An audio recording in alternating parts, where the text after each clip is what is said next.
On this short video, I want to discuss a little bit one of the blessings of Yakov that we'll read this week in Parshat Veichi, the blessing of the tribe of Dan, and the possible hint to one of our leaders at the very end of the period of Judges, of period of Shoftim, and that is Shimshon, Samson. Before I get to it, I want to mention that, of course, the blessings of Yakov are very obscure. It's very hard to understand a lot of times, to translate certain words, and certainly to know what exactly they hint to. When did these events happen? Happened already, or will they happen in the future? And what they're alluding to. Maybe it was purposefully done that way. It's even possible that Yakov himself didn't know the full meaning of his own blessings. He had what's called Ruach HaKodesh, some special divine help, a divine spirit on him when he was blessing his children right before dying. By the way, even regular people sometimes have an extra uplift right before they die. There is such an idea. For instance, Hasidim, it's known, they celebrate the day that is supposed to be the death of Rabbi Shimon Bar Yochai, Lag BaOmer. It's not exactly clear, by the way, if Rabbi Shimon Bar Yochai actually died on that day. In the main, what's called Kitvei Arizal, the writings of Arizal, it's not mentioned as the day of his death. But in later writings, based on Arizal, there is a version of Priyas Chaim, what's called one of these books that's based on teachings of Arizal, of a great Kabbalist, Mikubal, Rabbi Yitzchak Luria. And in that version of Priyas Chaim, it mentions that Lag BaOmer is the day of death of Rabbi Shimon Bar Yochai. But whatever the case may be, his day of death was in a way a day when he saw it as a kind of end, the culmination of his entire life, the greatest uplift when his soul went up to heaven. So in a sense, sometimes Hasidim view the day of death of their Rebbe as a kind of day, not to say certain supplications, tachanun, and a kind of uplift. Whatever the case may be, people certainly sometimes experience this kind of an extra uplift. It mentions, for instance, in the Talmud, how one of the sages, when he was dying, Shmuel HaKatan, predicted what will happen in the future. And certainly Yaakov Avinu, who was a prophet before, the last time the Torah mentions that he had prophecies was in the land of Israel, but it doesn't mean that he never saw any revelations when he came to Egypt. Even outside the land of Israel, there is sometimes some prophetic revelations, even though not on the same level. So certainly before he died, he had some level of prophetic spirit on him, but it was not a very clear prophecy. Just like the latest prophecies in the Second Temple time, when the prophecy was already departing Israel, Zechariah, for instance, was very obscure prophet. It's very unclear what he's saying. A lot of times he used to ask the angel to explain his own vision. So it's very possible that even Yaakov himself didn't realize fully what the prophetic implication is of what he was saying right before he died. But whatever the case may be, his prophecies are for sure very obscure, very hard to understand what they mean. Maybe he knew what they meant, maybe he himself didn't really know fully what they meant, but whatever it's recorded in this particular part of the Torah, it's hard to translate and hard to understand. And a lot of times, by the way, the other lack that we have is we don't know the entire Jewish history, for instance, in the times of First Temple or before that. Maybe some of the events, let's say, mentioned by the blessings of Naphtali. It could be that they were fulfilled at the times of Barak ben Amivnoam and prophetess Devorah. Devorah was a Jewish prophetess who led the Jewish people at some point earlier in our history. So maybe some of these events about Naphtali happened at that time. We don't know a lot of these prophecies, what they allude to. But in particular, the prophecy about Dan, he seems to be hinting to some kind of a guerrilla warfare. And we know that at the end of the prophetic period, Shimshon was basically the last leader of that time period, what they call Shoftim, judges. I don't know if judges is a good translation, because when we talk about judge, we imagine a person who judges basically Jewish law issues, halachic issues. What are the Jewish judges today? Or what were they in the times of Second Temple, for instance? Or what does Torah mean when it says in the book of Dvarim, in Parshat Shoftim, you should make judges everywhere in all your cities? It means what is called judges, right? People who judge, and that is, it's both laws between people, when somebody did damage to somebody else or stole somebody's property or whatever it is, or it's judges sometimes in purely halachic, purely ritual law, how to make kosher food, what happens if certain forbidden mixtures got mixed. All of this, judges, a lot of times their work includes any kind of rabbinical position today. But specifically, if you're talking about judges as those who judge between people, then we're talking about either the laws when certain people have something against others, or some kind of criminal law. But the judges that are in the book of Judges, right, in the book of Shoftim, they don't seem to be always busy with judging. They are leaders. So apparently the word shofet can mean that too.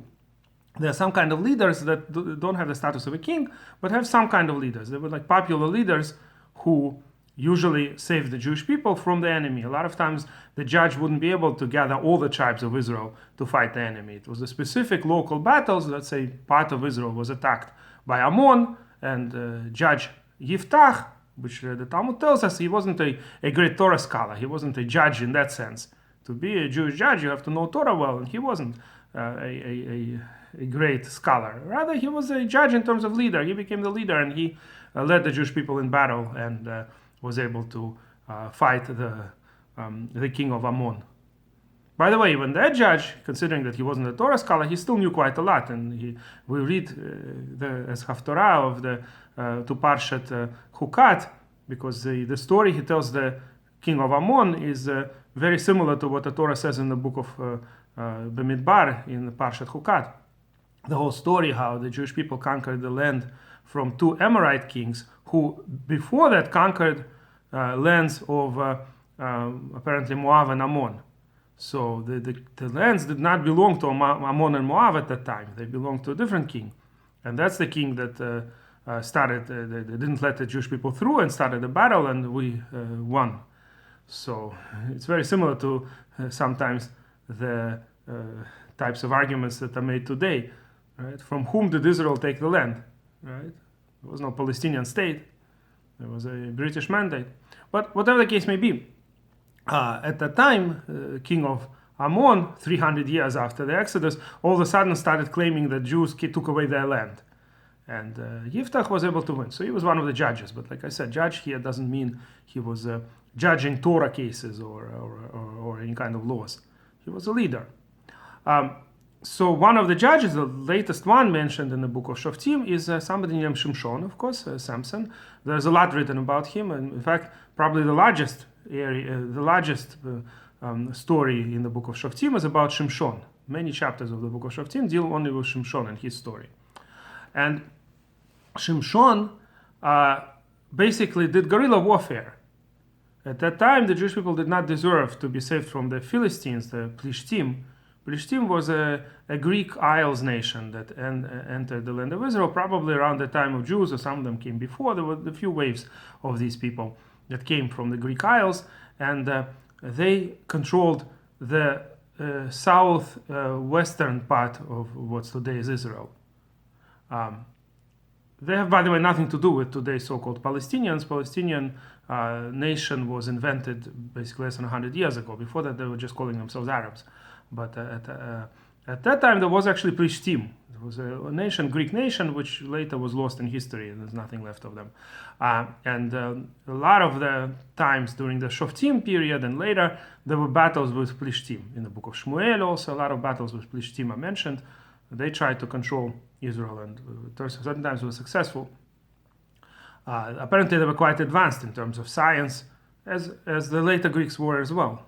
It's known that Greek was not just in the times of, let's say, Aristotle, but even in the really ancient times, there was a civilization in the Greek Isles, a very advanced civilization. And some of these people ended up in the land of Israel more than 3,000 years ago.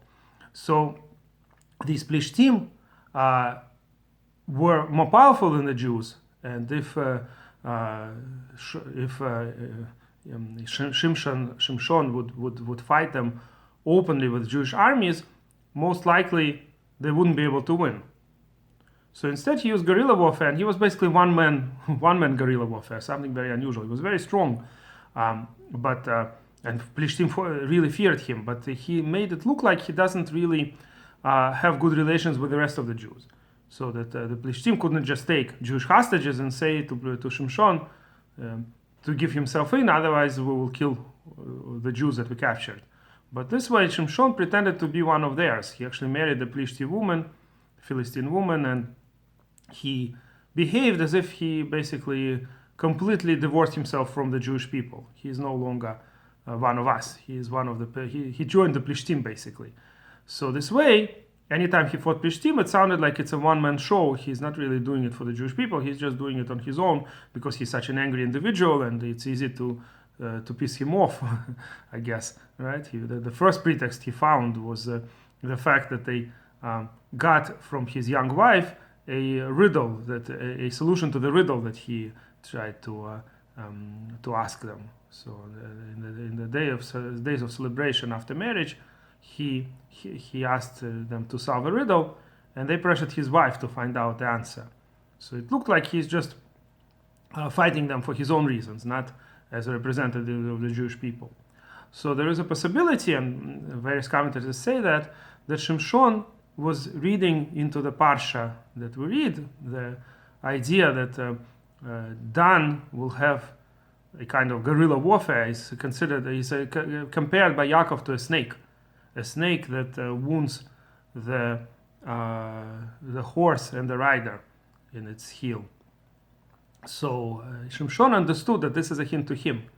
This was already the end of the Shoftim period, and there was never a judge from Dan before, and it looked like it's probably a hint to him, but he will have to wage the war as a kind of snake. And that's exactly what he did. And the end of him was very difficult, and he basically died together with Plishtim. He was in their temple, and he was so strong that he was able to uproot the beams, and the whole temple fell together with him. Thousands of Plishtim were buried. There was a general discussion, what can we learn from Shimshon? Usually we could learn something from the biblical stories, even when they apply in a more general sense. By the way, it's interesting that the reason Christians kept our Bible, there were some Christian sects in the beginning that thought they just need the New Testament. Why do they need the Torah if they don't believe that they have to observe the law of the Torah? So why would they want to preserve it? And the answer was generally they use the various events in our Torah to hint to certain things in their religion. And that's why they preserved what they call the Old Testament, right? Our Mikra, our Hebrew Bible.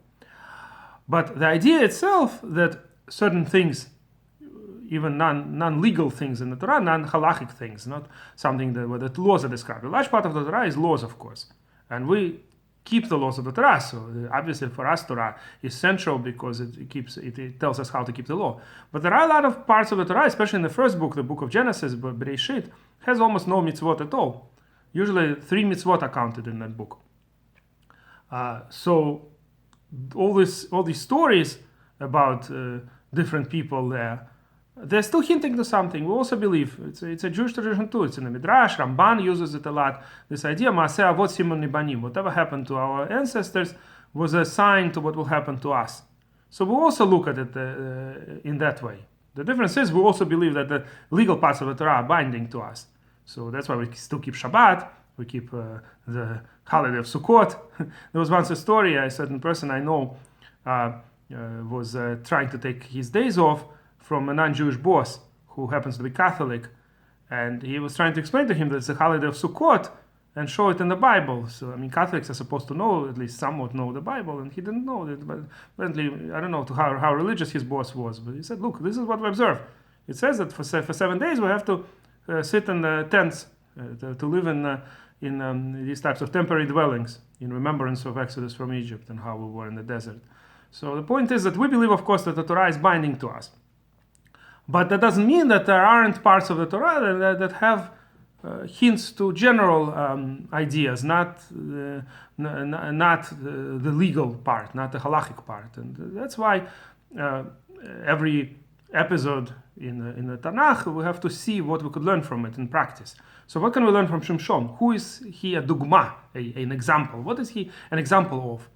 So I saw an interesting idea, I think from the author of that Sofrim, maybe, Rav Chaim Dov Rabinovich. Maybe I saw it there, maybe not. But the idea is that he's a dugma of a Jewish spy. Think about it. Let's say there was this famous Jewish spy in Syria who saved basically Israel. If not for him, I don't know what would have happened. His last name was Cohen. They're still looking for his body. And now that Syria changed ownership, there's a new government, maybe the body will be discovered. The Syrians executed him once. They found him with the help of Russians. They executed him, and his body was never given back to Israel. So the Israelis are hoping at least to maybe get his body. He's a great hero. So he basically pretended to be a Syrian person, an Arab in Syria, and he was very close to, very highly connected to the highest echelons of the Syrian government. And all the time he was sending information to Israel. So this is Shimshon. This is the idea. This is the dugma, an example. Shimshon was basically a proto-spy in a certain sense. The end of the blessing of Dan, Yakov says, Li'yeshuatcha kiviti Hashem. The only son to whom he gave such an interesting brocha at the end. For your salvation I hope Hashem. Because he understood, he probably foresaw the end of Shimshon, how difficult it's going to be. It's not an easy life when you have to pretend to have broken relationship with the Jewish people, pretend to always live among the enemies and pretend to be one of theirs. And in the end of the day, like I said, his death, he was the only judge whose death is such a difficult death. Think about it. All the other judges, they ended, their life ended normal. It doesn't say that they were captured by the enemy or anything like that. And he was the only judge who ended so poorly. He was also a type of Nazir. It's a special type of Nazirut. Nazirut Shimshon, what's called. Special type of Nazirut that is possible to accept later in our history. Nowadays, we shouldn't accept Nazirut for various reasons, which I'm not going to discuss now. But in general, there was in the times of the temple, for instance, there were certain people who used to accept to become Nazir. And there was regular Nazir and Nazir Shimshon, a special type of Nazirut, which I'm not going to discuss the specific details of this. So it's a very interesting and very difficult life that this person had. And I'm going to end here. If you like this video, please press like and please subscribe to our channel.